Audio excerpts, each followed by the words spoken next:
अशहदु अल्ला इलाहा इल्लल्लाह वहदहु ला शरीका लहू फिल खल्क़ि वल अम्र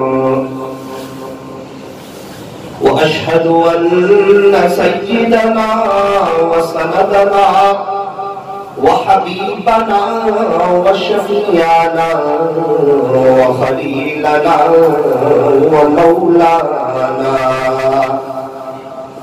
मुहम्मदन अब्दुहु व रसूलुहु अल-मबऊस इलल अस्वद वल अहमर अल-मनऊत बिशरहि सदरी व रफ़इल ज़िक्र सल्लल्लाहु अलैहि व अला आलिहि व अस्हाबिहि वबारक वसल्लम तस्लीमन कसीरन कसीरा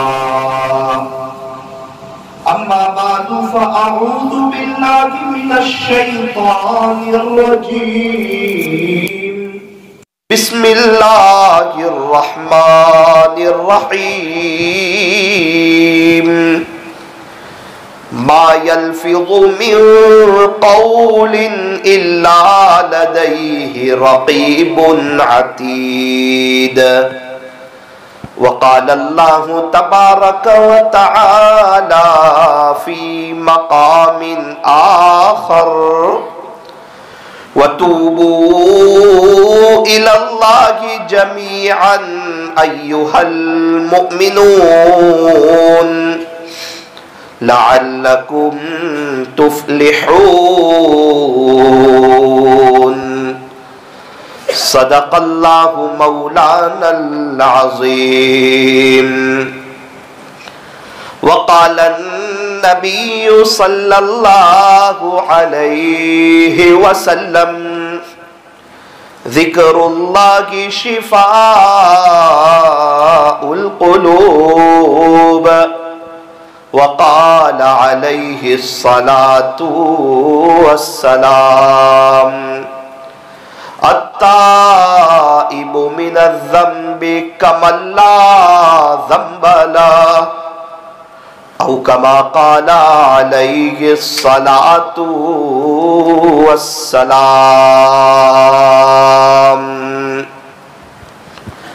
बुज़ुर्गान मुहतरम, मुअज़्ज़ज़ उलमाए किराम और अजीज़ नौजवानों और पर्दे में बैठ कर सुनने वाली मेरी मुहतरम दीनी माओं और बहनों,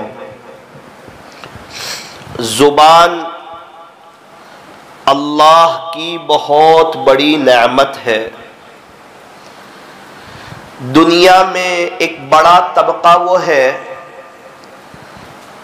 जो बोलने की नेमत से महरूम है, जिसे हम माज़ूरीन से याद करते हैं। गूंगे हैं, बेचारे बोल नहीं सकते, न अब्बा बोल सकते हैं, न अम्मी बोल सकते हैं, न मस्जिद बोल सकते हैं, न भाई बोल सकते हैं, न बहन बोल सकते हैं। अपनी बात सही तरीके पर सामने वाले को समझाने से बेचारे आजिज हैं और कासिर हैं। और उनके माँ बाप ने बहुत खर्चा किया कि हमारे बच्चे बोलते हो जाएं, लेकिन बेचारे नहीं बोल सकते। ये अल्लाह का बहुत बड़ा एहसान है, करम है और अल्लाह का फजल है कि अल्हम्दुलिल्लाह उसने हमें बोलने की ताकत अता फरमाई और हमारे बच्चों को भी बोलने की ताकत अता फरमाई। इस पर मुस्तकिल अल्लाह का शुक्रिया अदा करना चाहिए। इसलिए सच्चे दिल से पढ़िए अल्हम्दुलिल्लाह, अल्हम्दुलिल्लाह, अल्हम्दुलिल्लाह। ये जो जुबान से अल्लाह ने बोलने की ताकत दी है, अगर इस पर हम अल्हम्दुलिल्लाह पढ़ते रहेंगे तो इंशाअल्लाह उम्मीद है कि अल्लाह नेक अमल की तौफीक देंगे, अच्छा बोलने की तौफीक देंगे। वरना मेरी नज़र में ऐसे माँ बाप हैं कि जिन बेचारों ने 20-25 लाख रुपए खर्च कर लिए कि हमारे बच्चे बोलते हो जाएं, बिजनेस कैसे करेंगे, काम कैसे करेंगे, ये तो हमें मालूम नहीं, लेकिन जिनके बच्चे नहीं बोलते ना, और 10 बच्चे आपस में खेल रहे होते हैं और 8 बच्चे बात कर रहे होते हैं, फर बोल रहे होते हैं, और माँ बाप देखते हैं कि हमारा बेटा बेचारा बोल नहीं सकता, और आम तौर पर जो बोल नहीं सकता वो सुन भी नहीं सकता।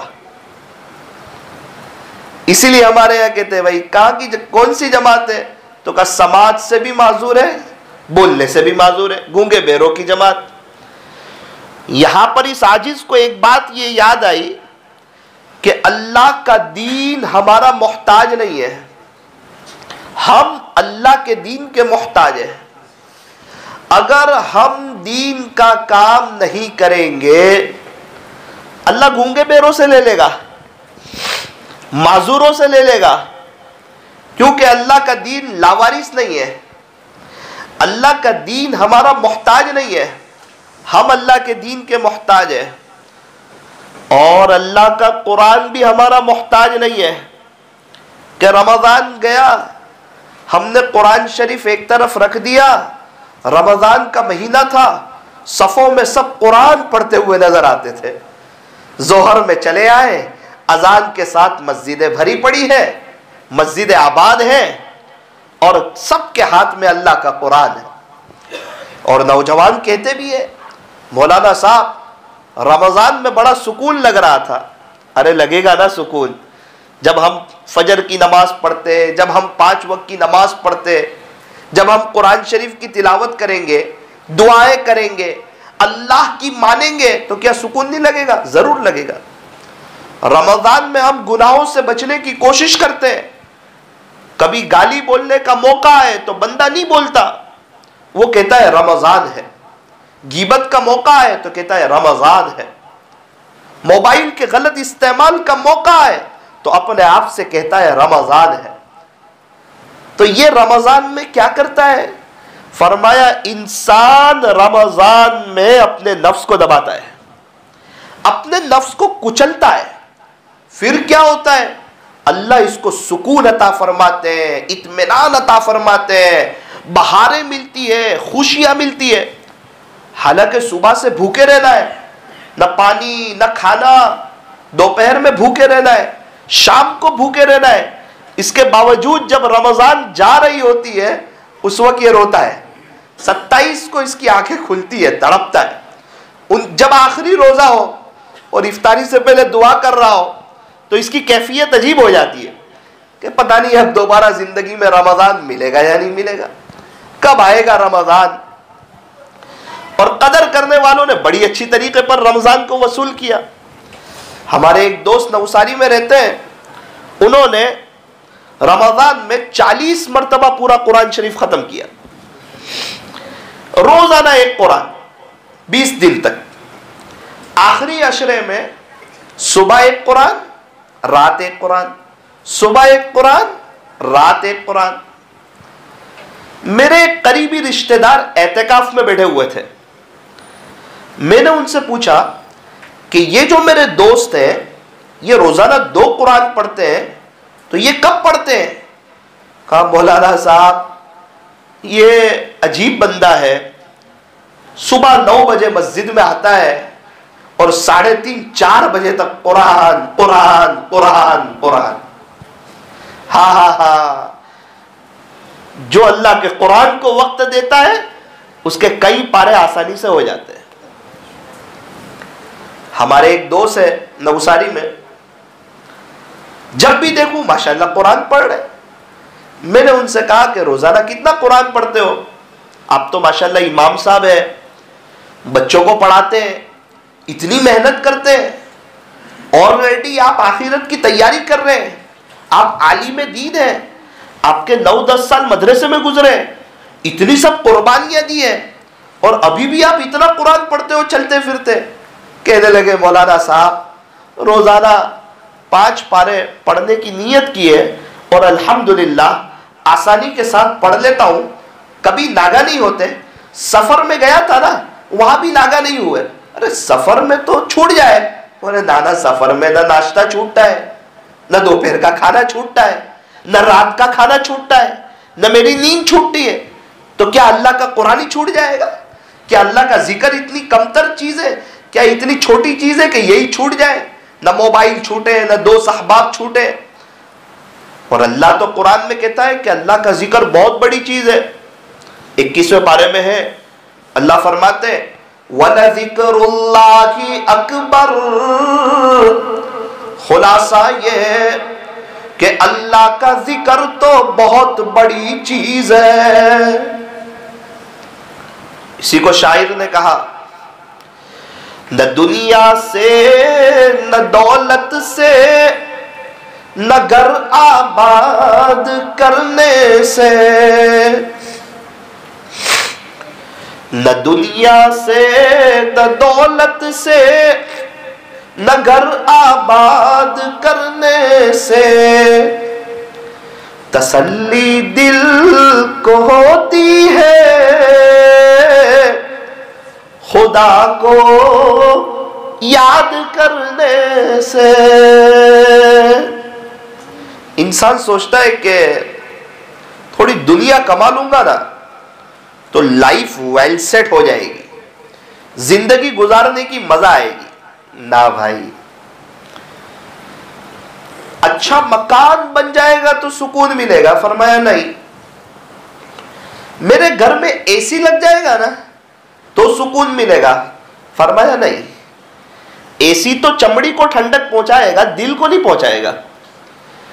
इसलिए कायदा बयान फरमाया, मालदार हो, गरीब हो, आलिम हो, गैर आलिम हो, अल्लाह के रास्ते में वक्त लगाता हो न लगाता हो, सब के लिए कायदा बयान फरमाया।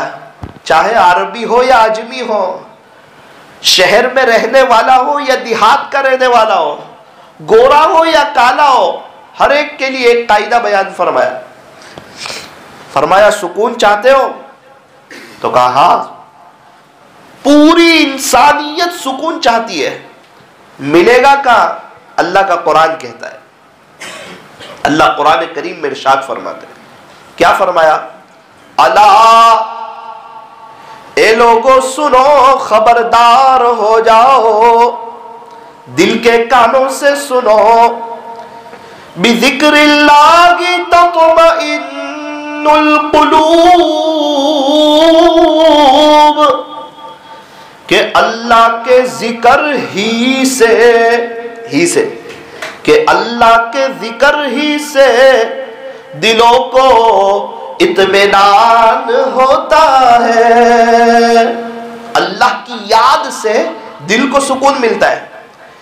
एक बड़ा तबका यूं कहता है कि हमारे पास सुकून नहीं है, देखो तो उसकी जिंदगी में जिक्र नहीं है। मुझे कोई एक आदमी ऐसा बताओ जो जिक्र करता हो और यूं कहे कि मेरे पास सुकून नहीं है, आपको कोई ऐसा नहीं मिलेगा। इसलिए मेरे अजीजों, आज की मजलिस में यह तय करो कि इंशाअल्लाह जिक्र करेंगे।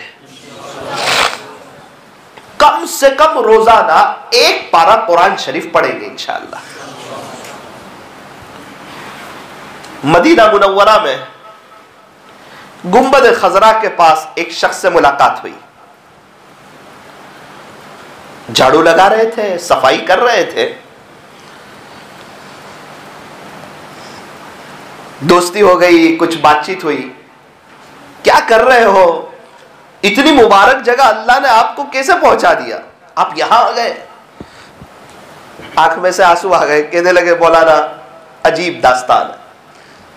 मैं ऐसा घटिया इंसान हूं कि मुझे कोई नौकरी देने के लिए तैयार नहीं था। माँ बाप भी ताना देते, घर वाले ताना देते, रिश्तेदार अजीज और अकारीब ताना देते कि तू ऐसा निकम्मा है कि तुझे तो कोई नौकरी देने के लिए भी तैयार नहीं। मौलाना लेकिन दिल में मैं बड़ा मुतमईन था। वो कैसे? कहा मुझे ख्वाब आते थे और उसमें यूं बताया जाता था कि तुझे नौकरी वहां मिलेगी जहां आम इंसानियत की पहुंच भी नहीं। इस उम्मीद में था कि इंशाअल्लाह कोई अच्छी जगह मुझे नौकरी मिलेगी। देखते ही देखते अल्लाह ने करम फरमाया, फजल फरमाया और सरकार के कदमों में अल्लाह ने मुझे जगह अता फरमाई। मौलाना साहब हुजूर अलैहिस्सलाम के रोजे के आसपास मैं सफाई करता हूँ। आज मेरे घर वाले, मेरे रिश्तेदार, अजीज और अकारीब सब ताज्जुब करते हैं कि वाकईतन तुझे नौकरी वहां मिली जहां अक्सर लोग बेचारे जा भी नहीं सकते, सिर्फ सोचते रहते हैं, तमन्ना करते रहते हैं। और क्यों ना हो मुसलमान के दिल में मदीना मुनव्वरा की तमन्ना क्यों ना हो, वहां की हाजिरी की तमन्ना क्यों ना हो। एक वक्त मुझे अच्छी तरीके पर याद है कि हम लोग फ्लाइट में थे और ये फ्लाइट डायरेक्ट मदीना मुनव्वरा का था। चूंकि एयर सऊदी जो है वो मदीना मुनव्वरा जाता है और दूसरे जो कंट्री के एयर है वो जद्दा जाते हैं और जद्दा से मदीना मुनव्वरा जाना पड़ता है। अल्लाह की शान, एयर सऊदी में मुंबई से हमारा सफर शुरू हुआ और मदीना मुनव्वरा के लिए हमने सफर शुरू किया। मदीना मुनव्वरा आने की तैयारी है, कुछ ही देर बाकी है, कुछ लम्हे बाकी है। जहाज की लाइटें बंद थी, सब लाइटें खुल गई, लाइटें ओपन हो गई और ऐलान हुआ। क्या ऐलान हुआ? यूं फरमाया कि जिस मुबारक घड़ी का इंतजार था वो आ गई। अरे हाजियों उठो, उम्रा करने वालों उठो और देखो प्यारे नबी का प्यारा शहर आ गया, मदीना तैयबा आ गया। ऊपर से जो फ्लाइट थोड़ा सा नीचे हो रहा था, चूंकि फ्लाइट को लैंड भी करना था और मदीना मुनव्वरा का जो खुशनुमा और खूबसूरत और बहारों वाला जो मंजर नजर आ रहा था, मेरी आंखें गुंबद खजरा को तलाश कर रही थी ऊपर से।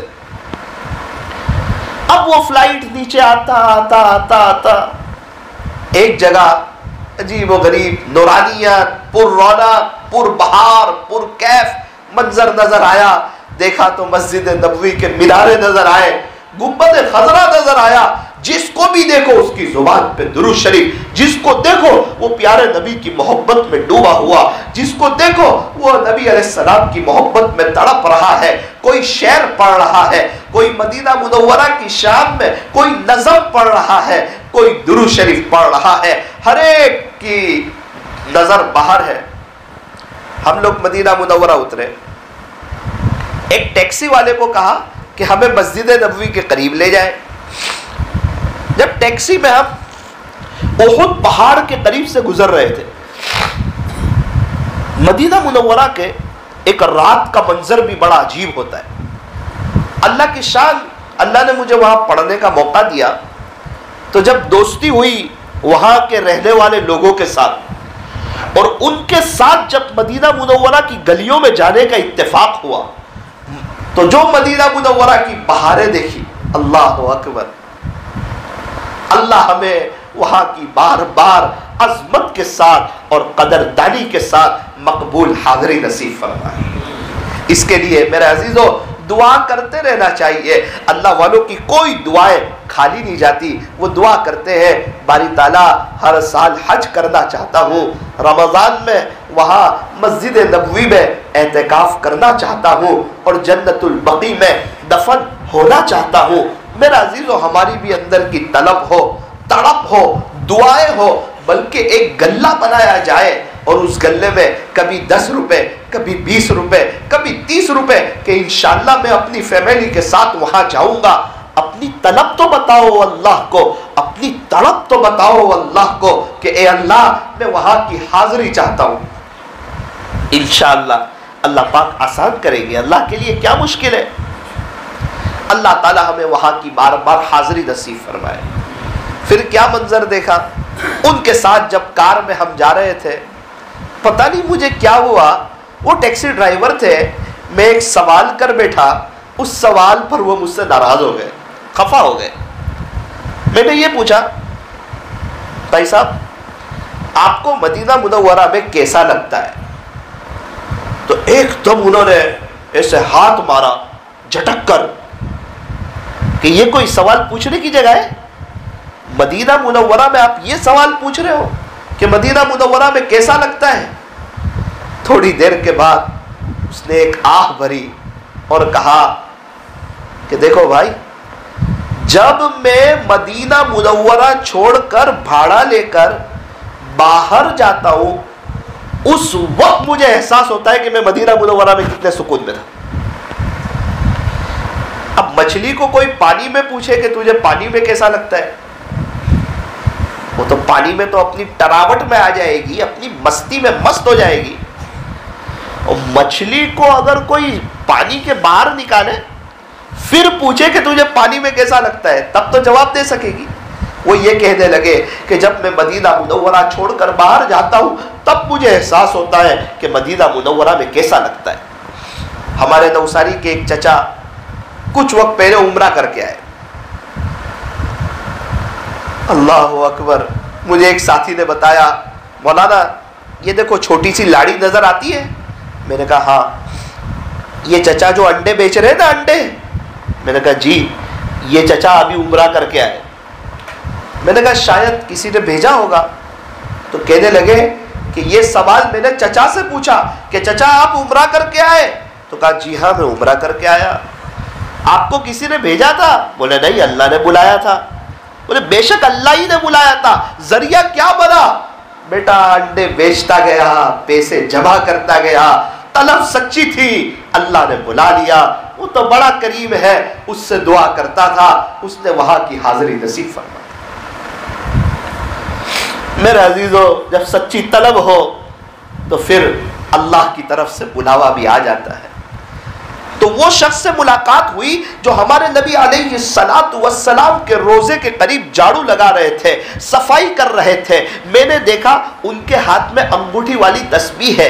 मैंने उनसे पूछा कि माशाअल्लाह आप सफाई भी कर रहे हो, कुछ पढ़ भी रहे हो? कहने लगे हाँ मौलाना साहब, मैं दुरूद शरीफ पढ़ता हूँ। सल्लल्लाहु अलैहि वसल्लम, सल्लल्लाहु अलैहि वसल्लम, सल्लल्लाहु अलैहि वसल्लम। कितना पढ़ते हो? मौलाना कभी 3000 हो जाते, कभी 3.5 हो जाते, कभी 4 हो जाते। मेरा एक टारगेट है और मैंने तय किया है, अल्हम्दुलिल्लाह हर महीने 1,00,000 मरतबा दुरूद शरीफ पढ़कर इसका तोहफा प्यारे नबी को भेज देता हूं। अल्लाह अकबर कबीरा। एक शख्स जो ऑलरेडी हुजूर के करीब है, हुजूर के रोजे के करीब है, मदीना मुनव्वरा में है, बिजी है अपनी नौकरी पर, लेकिन उनके पास प्यारे नबी पर दुरूद शरीफ पढ़ने के लिए वक्त है। एक बात याद रखना, जिसके पास जिस चीज का वक्त हो वो काम अंजाम पा जाता है। जिसके पास मोबाइल के लिए वक्त हो उसके लिए 6 घंटे मोबाइल को देना आसान। जिसके पास सोने के लिए वक्त हो उसके लिए 10-11 घंटे सोना आसान। जिसके पास 2 सहबाब के लिए वक्त हो, सारा दिन थकन के बावजूद रात में दोस्तों के साथ घूमने के लिए, उसके लिए वक्त निकालना आसान। और जिसके पास अल्लाह के लिए वक्त हो उसके लिए अल्लाह के रास्ते में जाना आसान, अल्लाह वालों की सोहबत में जाना आसान, मस्जिद व जमात में बैठना आसान, गश्तों में जाना आसान, मुलाकातों में जाना आसान। क्या बात है? फरमाया मौत याद है, कब्र याद है, दुनिया से जाना याद है, ये दुनिया का बेवफा होना याद है, ये दुनिया का मतलबी होना याद है।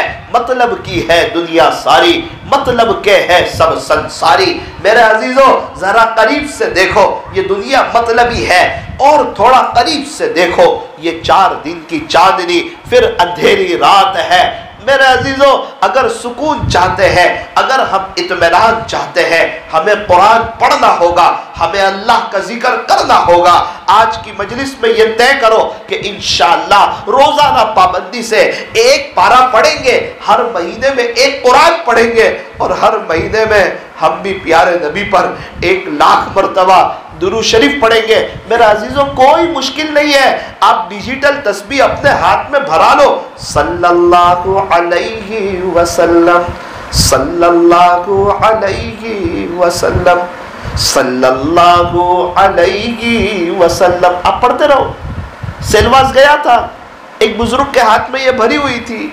उन्होंने बताया बेटा पिछले 10 साल से रोजाना 30,000 मरतबा पढ़ता हूं। कितनी मरतबा? 30,000 मरतबा रोजाना। महीने में 9 लाख मरतबा पढ़ता हूं दुरूद शरीफ। ऐसे भी लोग हैं दुनिया में। वो बात आसान है। हम जिस तरह 10 घंटे दुकान को दे रहे, अगर कोई 8-9 घंटे दुरूद शरीफ को देगा तो हो जाएंगे 30,000। मुश्किल क्या है? इंसान क्या करने के लिए तैयार है? मेहनत करने के लिए। अल्लाह तबारक व ताला हमें अपने जिक्र का मजा नसीब फरमाए। बात यहाँ से चली थी जुबान पर से। मेरा अजीजों, एक बड़ा तबका वो है, उनके पास जुबान नहीं है, वो बेचारे बोल नहीं सकते। मैं और आप है, अल्लाह ने जुबान दी हुई है। याद रखना, इस जुबान का अमली शुक्रिया ये है कि इस जुबान से हम अल्लाह का कुरान पढ़े, इस जुबान से हम दुरूद शरीफ पढ़े, इस जुबान से हम इस्तिग़फ़ार करें, इस जुबान से हम अल्लाह की कुदरत को बयान करें, इस जुबान से हम अल्लाह की बड़ाई के बोल को बोले, इस जुबान से हम अल्लाह से होने को बोले कि करने धरने वाली ज़ात सिर्फ और सिर्फ एक अल्लाह की है।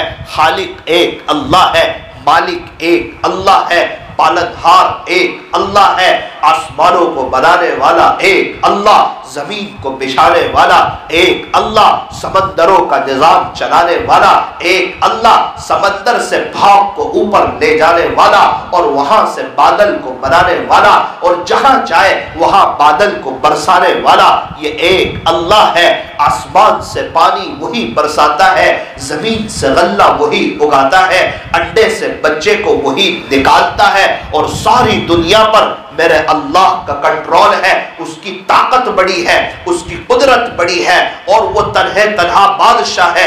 उसका कोई पार्टनर नहीं है, उसका कोई शरीक नहीं है, उसका कोई वजीर नहीं है, उसका कोई मुशीर नहीं है, उसको किसी से मशवरा करने की जरूरत नहीं। वो ला इलाहा इल्लल्लाह है, इबादत उसी की जाएगी। वो वहदहू है, वो अकेला है, वो ला शरीक लहू है, उसका कोई शरीक नहीं है और सब कुछ उसी का है। पहले भी सब कुछ उसी का था, बाद में भी सब कुछ उसी का है।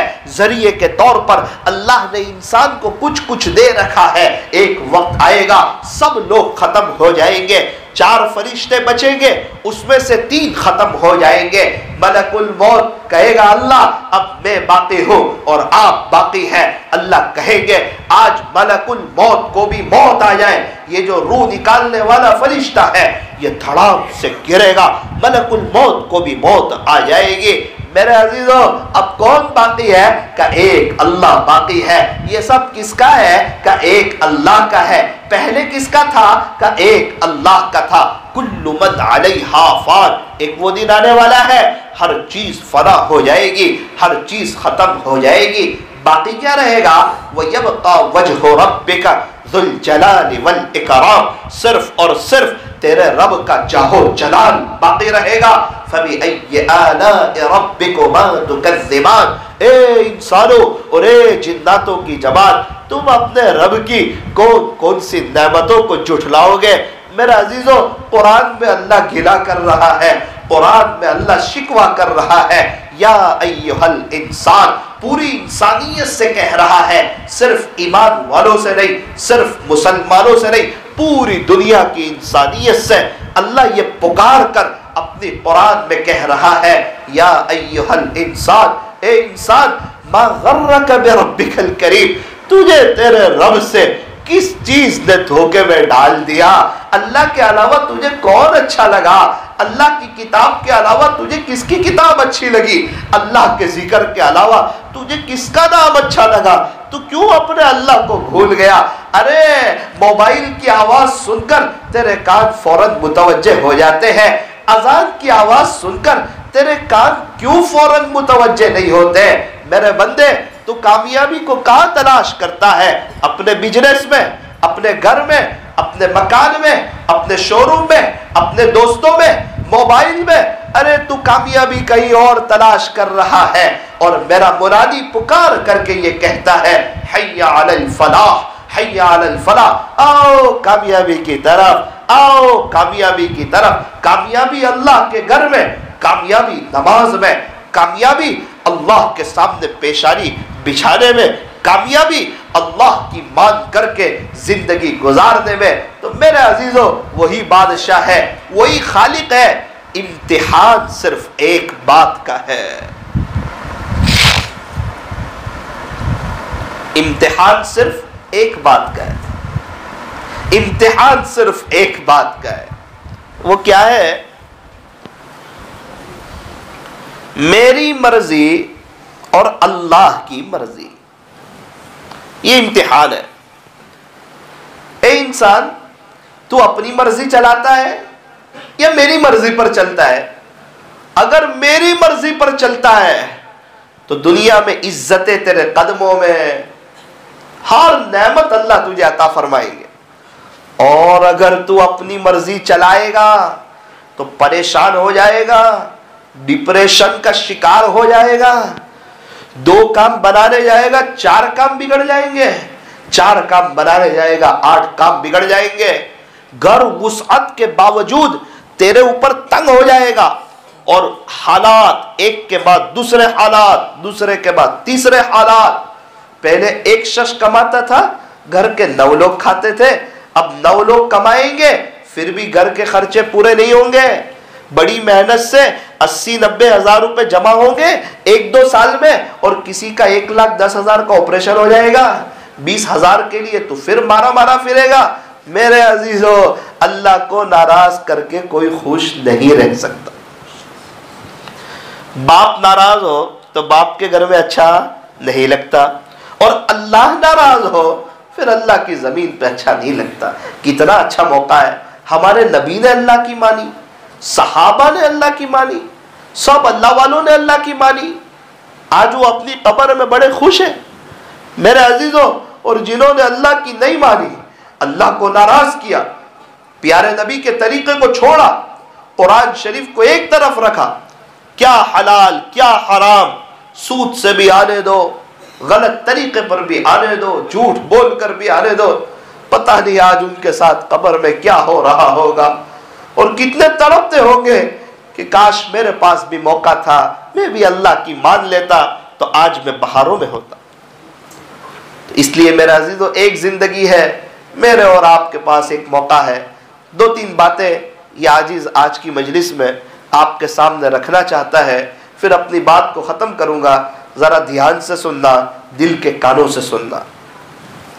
आपने नाम सुना होगा एक बादशाह का, महमूद बादशाह गुजरा है, और बड़ा नेक दिल बादशाह गुजरा है।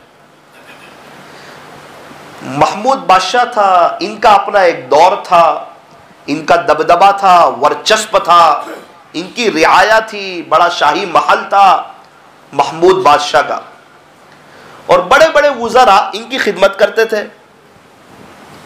एक मर्तबा ऐसा हुआ, देहात का रहने वाला एक नौजवान लड़का, खूबसूरती में भी कम, हसब नसब में भी कम, माली एतबार से भी कम, उसको अल्लाह की शान महमूद बादशाह की खिदमत का मौका मिला।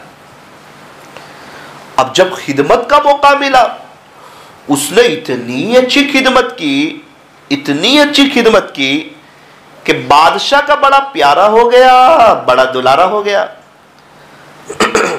बादशाह की मोहब्बत की नजर उस पर पड़ने लगी।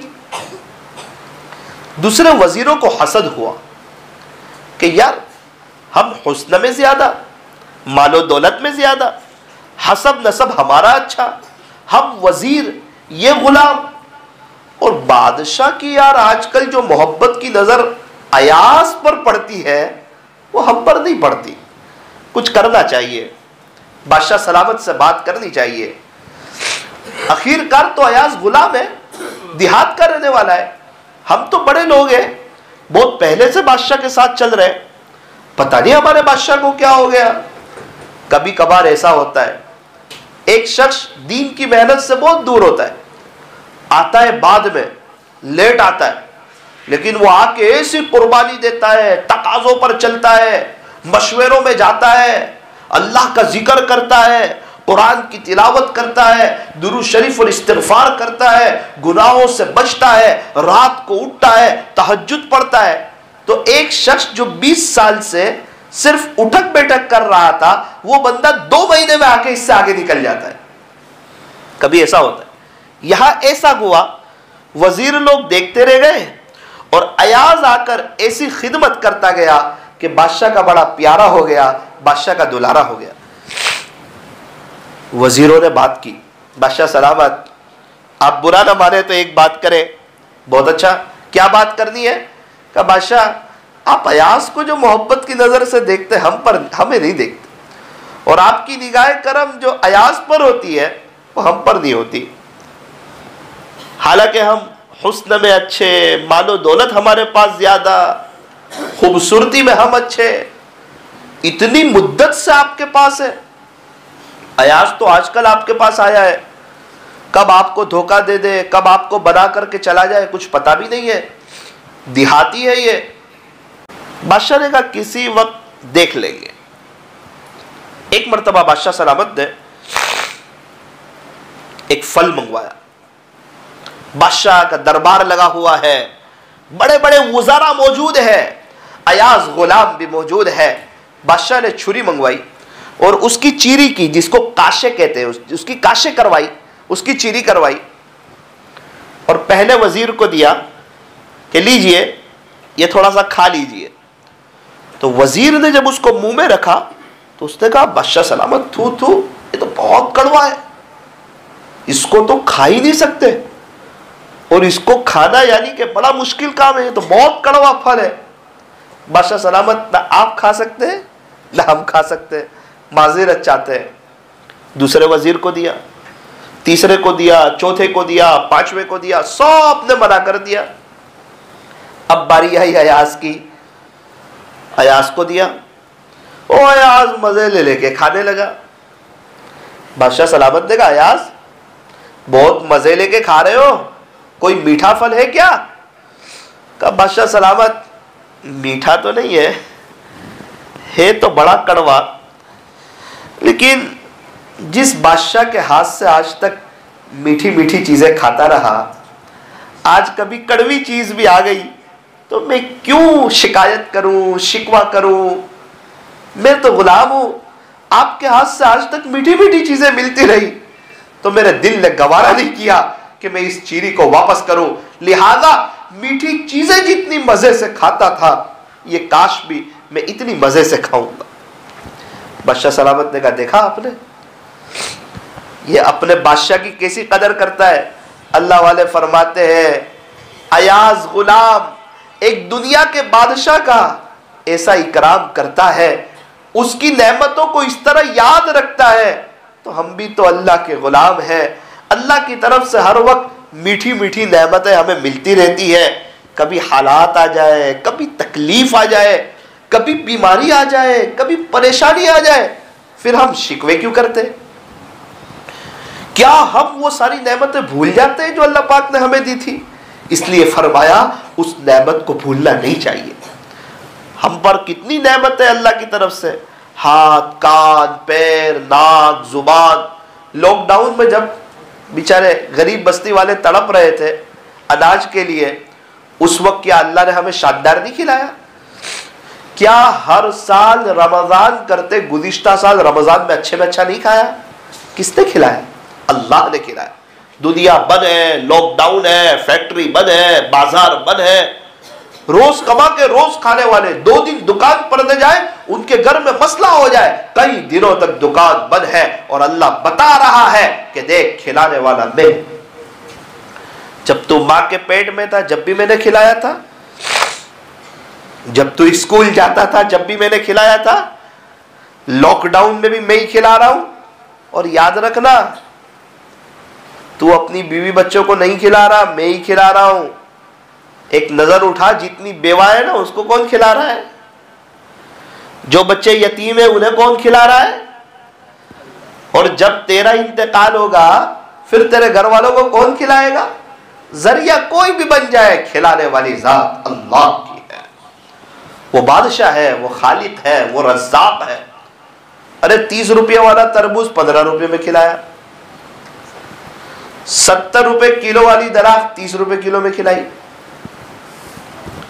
150 रुपये वाली चिकन 30 रुपये में खिलाई कि नहीं? एक शख्स से मुलाकात हुई, कहने लगे मौलाना मेरी घर में फंक्शन था, बच्ची की कुछ शादी वगैरह थी, मैं गरीब इंसान, वो सब आने वाले थे, घर वालों का तकाजा था कुछ अच्छा खिलाना है, मैं गरीब इंसान, मैं करता तो क्या करता, लेकिन मौलाना हमारा अल्लाह तो गरीबों का भी रब है। तो मैंने पूछा वो कैसे? वो बोले एकदम हमारे घर में फंक्शन का मौका आया ना, उसी वक्त पता चला चिकन 30 रुपए किलो, में तो खुश हो गया।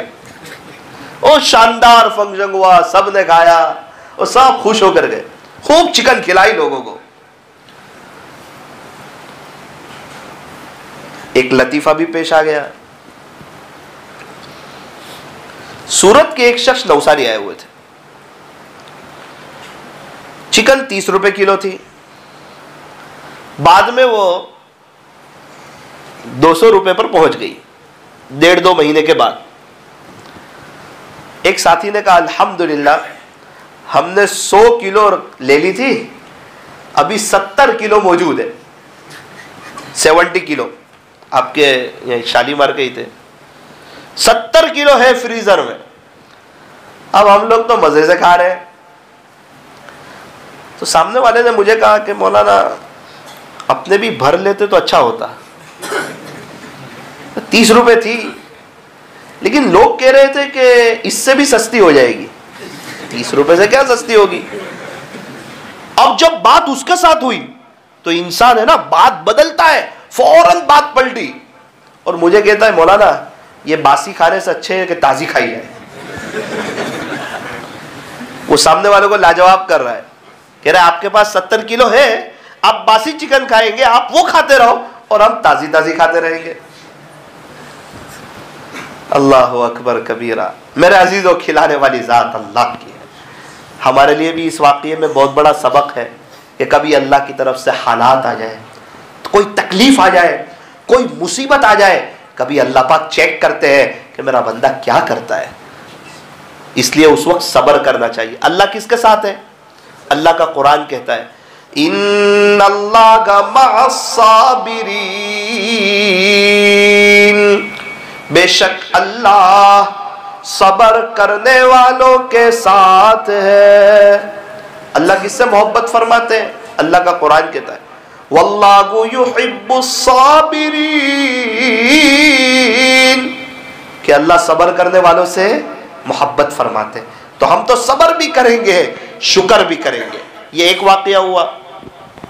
लेकिन अभी जो वजीर लोग थे उनका दिल भरता नहीं था और वो बादशाह को बार बार अयास के बारे में बुरा भला कहने की कोशिश करते थे, अयास को बादशाह की नजर से गिराने की कोशिश करते थे।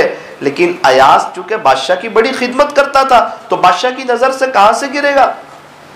जब कोई इंसान अल्लाह की तरफ आता है तो लोग उसको परेशान करने की कोशिश करते हैं, उसको नीचे गिराने की कोशिश करते हैं। अरे नादान, इज्जत देने वाली जात तो अल्लाह की है, जलील करने वाली जात भी अल्लाह की है।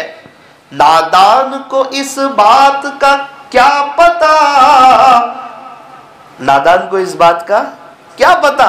व तुइज्जु मन तशा व तुज़िल्लु मन तशा, इंसान समझता है इसको मैं जलील कर दूंगा, इसको मैं इज्जत दे दूंगा। अरे इज्जत देने वाली जात अल्लाह की है। आपको टांग खींचने वाले बहुत मिलेंगे, हाथ खींचने वाले बहुत कम मिलेंगे। बंदा ऊपर चढ़ता है, उसको नीचे से खींचने वाले बहुत मिलेंगे, लेकिन उसका हाथ खींचने वाले बहुत कम मिलेंगे। इसलिए हमेशा हाथ खींचने वाले बनना, टांग खींचने वाले न बनना। जो टांग खींचने वाला होता है वो जलील होता है, हाथ खींचने वाला अल्लाह का प्यारा होता है, इज्जतें पाता है। अल्लाह उसकी दुनिया भी संवारते हैं, आखिरत भी संवारते हैं। हमें तो इंसानियत का भला सोचना है। खैर, वो वजीर लोग महमूद बादशाह को शिकायतें करते रहे। एक मर्तबा बादशाह ने फिर इम्तिहान लिया, दरबार जमा था। बादशाह के खजाने का जो सबसे ज्यादा कीमती हीरा था, बादशाह ने कहा वो लेकर आओ। हीरा मंगवाया, हीरा लाए। बादशाह ने कहा देखो भाई, आपने देखा है इस हीरे को? कहा जी। ये कैसा है? का बड़ा कीमती है, इतने कैरेट का है। ये मेरा हुक्म है कि इस हीरे को तोड़ दो। और हथौड़ा दिया, नीचे रखो और मारो इस हीरे के ऊपर।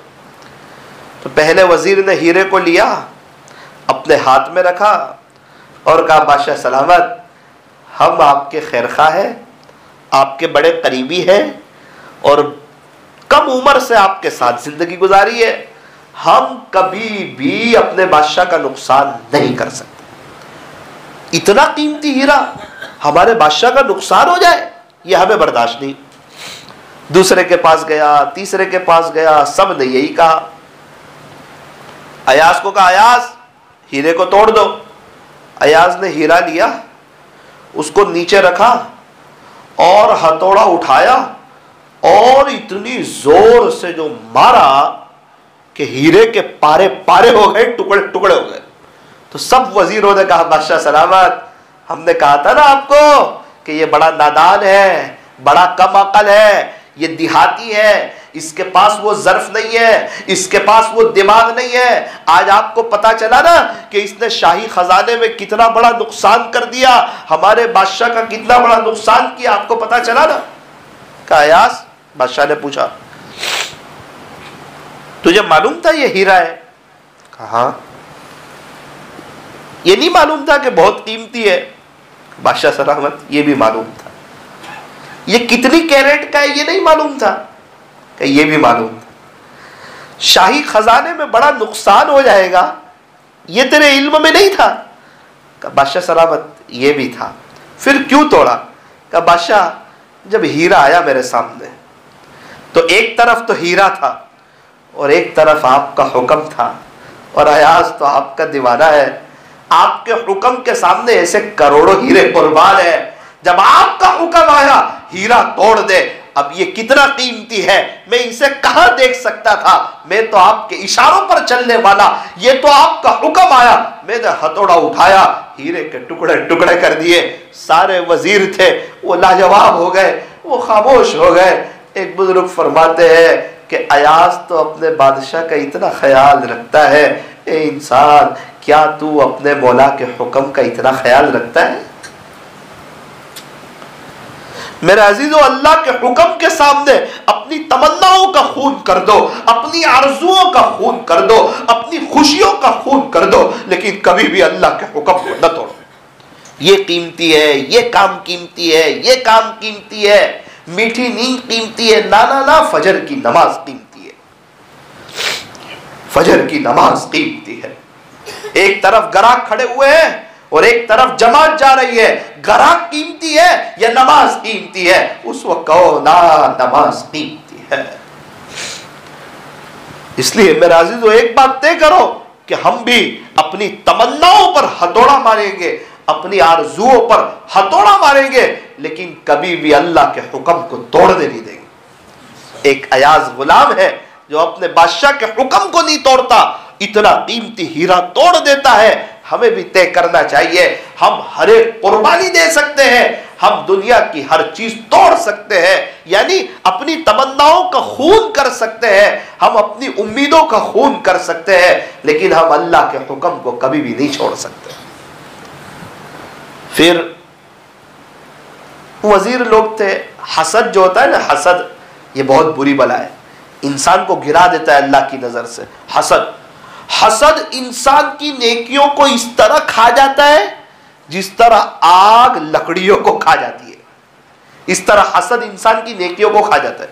इसलिए कभी भी ये नहीं देखना कि उसके पास ये है मेरे पास तो नहीं है, उसके पास तो ये है मेरे पास तो नहीं है, उसके पास ये नेमत है, ना ना ना ना, ना, उसको अल्लाह ने दी है। अगर तू यूं सोचता है कि इसके पास ये नेमत क्यों है, ये इस बात की अलामत है कि तू डायरेक्ट अल्लाह पर एतराज कर रहा है कि अल्लाह ने उसको ये नेमत क्यों दी। हमें कोई हक नहीं कि हम अल्लाह पर एतराज करें, वो बादशाह है, वो मालिक है, वो खालिक है, वो जिसको जो चाहे वो नवाज दे। अब वो शिकायत करते रहे, अब एक आखिरी मौका मिला, उन्होंने फिर शिकायत की। ये तीसरा वाकया, बादशाह सलामत, हमें अयाज चोर मालूम होता है। अच्छा, अयाज इतनी खिदमत करता है, इतनी मेहनत करता है, इतनी कोशिश करता है ना बादशाह, ये पक्की बात है, ये बददियानत इंसान है। हम आपको कहते हैं, अब वो बात ऐसी पेश करे कि बादशाह भी ताज्जुब में, क्या वाकईतन ऐसा हो गया? भाई क्या चोरी करता है? कहा बादशाह सलामत, एक तिजोरी है इसकी, सुबह में भी तिजोरी खोलता है, शाम को भी खोलता है, और आज तक किसी के हाथ में इसने चाबी आने नहीं दी। तो इसने आपके खजाने से बड़े कीमती कीमती हीरे चुराए हैं और उसे अपनी तिजोरी में रखा है। बादशाह ने अयाज को बुलवाया, बादशाह भी ताज्जुब में रह गया।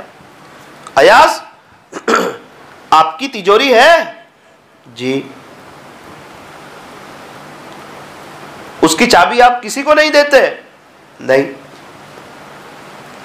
रोजाना सुबह शाम आप तिजोरी को खोलते हो? जी। चाबी दो। फौरन चाबी दे दी। बादशाह सलामत ने वो जो शिकायत कर रहे थे उनमें से एक शख्स को चाबी दी, कहा जो भी इसकी तिजोरी में हो सब हाजिर कर दो। ओहो, शिकायतें करने वाले बहुत खुश। अब अयाज की चोरी पकड़ी गई। अब बादशाह को पता चलेगा ये कितना बददियानत इंसान है, कितना बड़ा चोर है, इसने हमारे बादशाह को करीब रहकर कैसा धोखा दिया है। अब बादशाह को पता चलेगा। वो शख्स ने तिजोरी खोली और तिजोरी में जो कुछ था वो सब ले आया। बादशाह देखकर ताज्जुब में, बोले ये तो पुराना तहबंद, जूता, लोटा, इस किस्म की 3 चीजें का, और कुछ नहीं था? बोला ना बादशाह, और तो कुछ नहीं था। हीरे? नहीं, ऐसा तो कुछ नहीं था। अयाज, ये कोई ऐसी तो चीज है नहीं कि जिसको इंसान सुबह शाम जाकर देखे, तो तू क्या देखता था? कहा बादशाह सलामत, मैं क्या बताऊं आपको, मैं जब आपके दरबार में आया उस वक्त मैं ये चीज लेकर आया था। मैं गरीब इंसान, देहाती इंसान, मेरे पास क्या था? एक पुराना तहबंद, पुराना लिबास, ये लोटा, ये मेरे पास था। फिर आपने मुझे जरिए के तौर पर बहुत सारी नेमतों से नवाजा, अच्छे कपड़े मिले, अच्छा खाना मिला।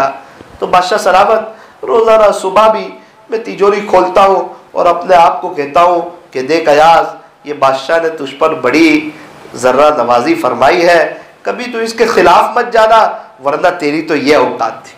फिर शाम को मैं जाता हूँ, अपने आप को मुखातब करता हूँ और अपने आप से कहता हूँ कि देख, जब तू आया था ना बादशाह के पास तो तू इस गरीबी हालत में था, आज बादशाह को अल्लाह ने जरिया बनाया और अल्लाह ने तुझे इतना नवाजा, कभी भी बादशाह के खिलाफ मत जाना, कभी भी बादशाह के अगेंस्ट मत जाना।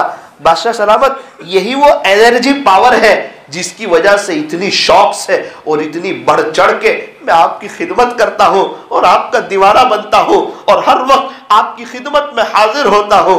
अल्लाह अकबर कबीरा। मेरे अजीजों, हमें भी चाहिए हम भी अपनी इब्तिदाई हालत देखें। हम जब छोटे थे तो क्या हाल था, छोटा सा मकान था, एक आमलेट में 3-4 भाई बहन बैठ के खा लेते थे, सीधा साधा खाना हमने भी बचपन में खाया। आज देखें हम सबको अल्लाह पाक कितना अच्छा खिला रहे हैं, सुबह का नाश्ता, दोपहर का खाना, रात का खाना।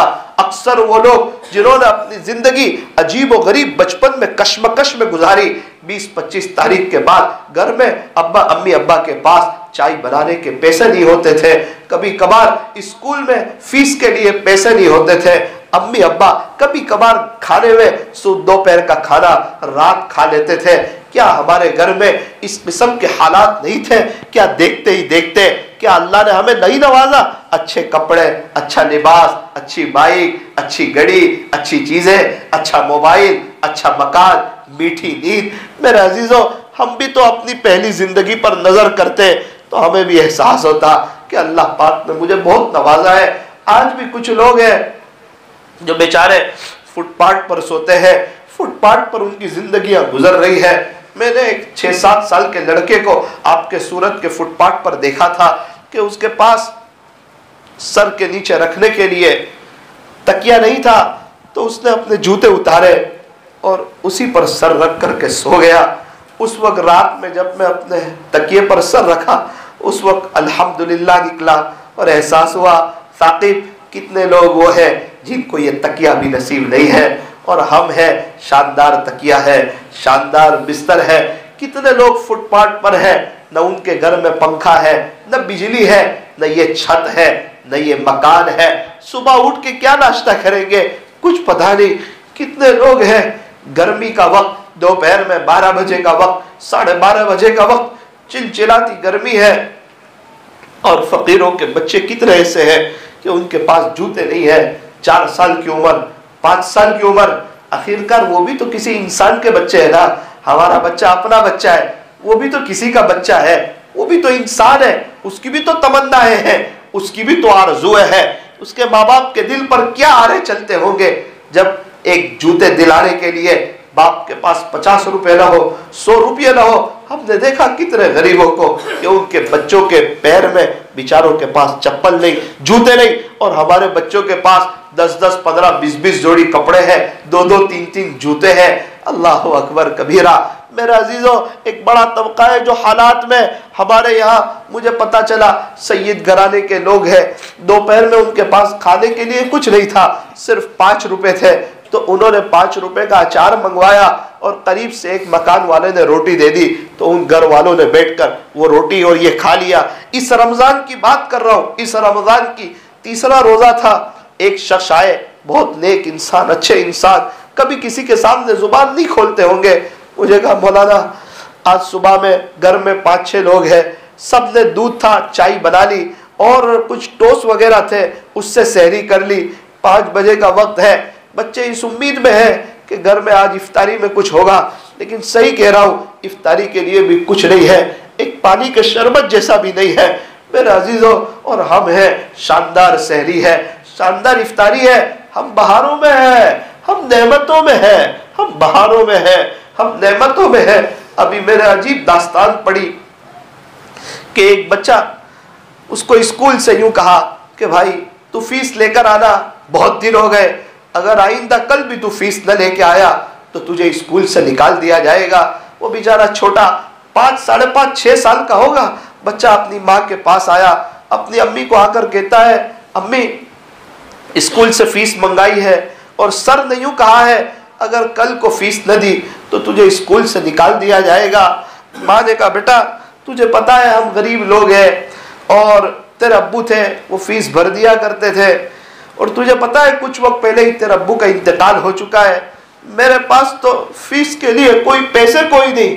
तो बच्चे ने कहा अम्मी मुझे स्कूल से निकाल देंगे, जहाँ कब्रिस्तान तो करीबी है, जहाँ तेरे बाप की कब्र पे चला जा और जाकर कह तेरे अब्बा को कि स्कूल से फीस मंगाई है, अम्मी ने भेजा है और देने के लिए पैसे ही कोई नहीं।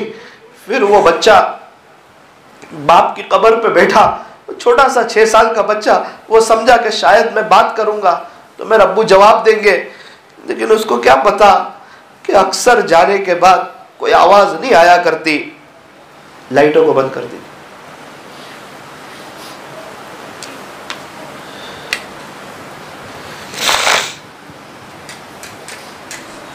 सारी अंदर बाहर की लाइटें बंद करो।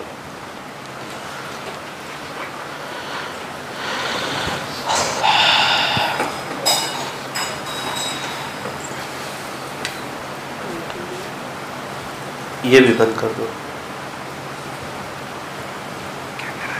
अच्छा भाई आंखों को बंद करो, अपनी गर्दन को झुकाओ,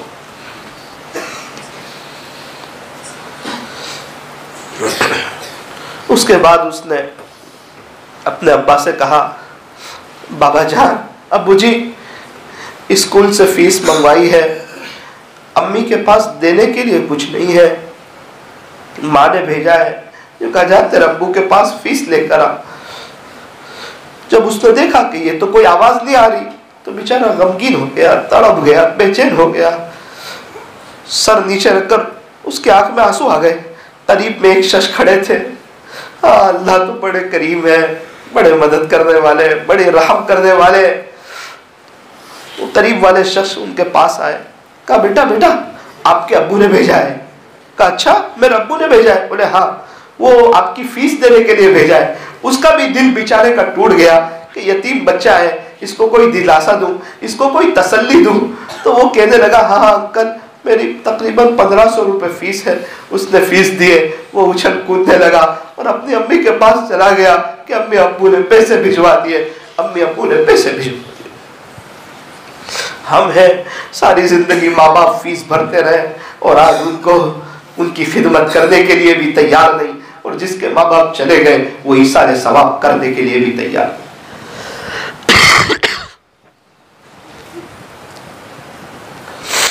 मुराकबा कर लीजिए, अल्लाह देख रहे हैं, मैं और आप अल्लाह के सामने बैठे हुए हैं। मेरे अजीजों, जिस अल्लाह ने इतनी सब नेमतें दी, कभी कोई तकलीफ आ जाए, हालात आ जाए, हम शिकवे क्यों करते? हम तो अल्लाह के हुक्म को तोड़ देते हैं। एक बड़ा तबका है फजर की नमाज में मीठी नींद सोता है, खुदा के हुक्म को तोड़ देता है। मेरे अजीजों, मेरी और आपकी भी क्या हैसियत थी? थोड़ा सा पीछे जाओ, क्या जिंदगी थी। आज घर में बहारे हैं, अच्छा खा रहे, अच्छा पी रहे, अच्छा पहन रहे। दुनिया में कितने ऐसे यतीम बच्चे। अभी 2 दिन पहले ऊन या भेस्तान के करीब एक घर की दास्तान एक शख्स से सुनी। वो देख रहे थे कौन यतीम है, कौन बेवा है। उन्होंने फरमाया कि हम एक घर में गए तो घर में मालूम किया तो एक बहन थी 14 साल की, उसके भाई थे 3 छोटे छोटे। पूछा गया अम्मी अब्बू, तो अब्बू का 3 साल पहले इंतकाल हो गया था, 1-2 महीने हुए माँ का भी इंतकाल हो गया, तो आप घर में अकेले रहते हो? कहा मैं अपने भाइयों का ध्यान रखती हूँ। फिर खाना वगैरह कैसे बनता है? तो उसने कहा मैं मांगने के लिए जाती हूँ, जो कुछ थोड़े बहुत पैसे हाथ लग जाए तो हम भाई बहन बैठ के खा लेते हैं, और रात में कोई कुछ दे दे तो हम खा लेते हैं। उस बेचारी 14 साल की लड़की पर क्या बीतती होगी जब उसके भाई छोटे छोटे कहते होंगे मेरी बहन अम्मी का, अब्बू का। वो बेचारी समझाती होगी, तसल्ली देती होगी। अभी बूथ को रात में ही सुना। ये सारी दास्तान सुनते हैं तो पता चलता है अल्लाह ने बहुत अच्छी हालत में रखा। मेरी दीनी माओ बहनों, अल्लाह ने बहुत अच्छी हालत में रखा है। आप भी पर्दे में सुन रही। एक साथी कहने लगे खाली ऊन और बेस्तान की बेवाओं का जोड़ किया तो 500 बेवाएं जमा हो।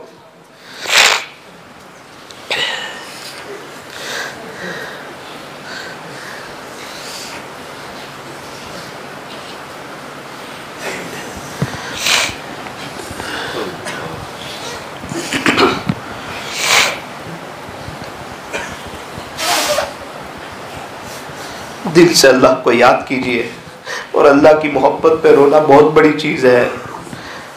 उसकी मखलूक के गम में तड़पना भी बहुत बड़ी चीज़ है। हमारे बच्चे परेशान हो और कोई हमारे बच्चों को एक चॉकलेट दे दे, हम खुश हो जाते हैं। उसके बंदे जब परेशान हाल हो तो कोई उसको थोड़ी सी हेल्प कर दे, मदद कर दे, रब भी खुश हो जाता है। मदद पैसे से भी हो सकती है, दुआ से भी हो सकती है, उनके लिए अल्लाह के सामने रो करके भी हो सकती है। अपने घरों के लिए रोने वाले बहुत मिलेंगे, लेकिन बेचारे यतीमों के लिए कौन रोता है? वो बेवाओं के लिए कौन रोता है? उनका कौन ख्याल रखता है? एक बड़ा तबका है, वो तो अपने अपनों में पड़े हुए हैं और उनके शिकवे शिकायत इतने हैं। वो तो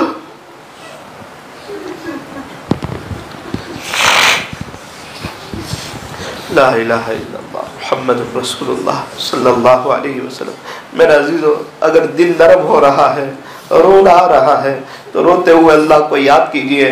ये लम्हा दुनिया में भी काम आएगी और आखिरत में तो बहुत काम आएगी। ये कब्रिस्तान वाले सब तौबा करने के लिए तैयार है, लेकिन अल्लाह आज उनकी एक सुनने के लिए तैयार।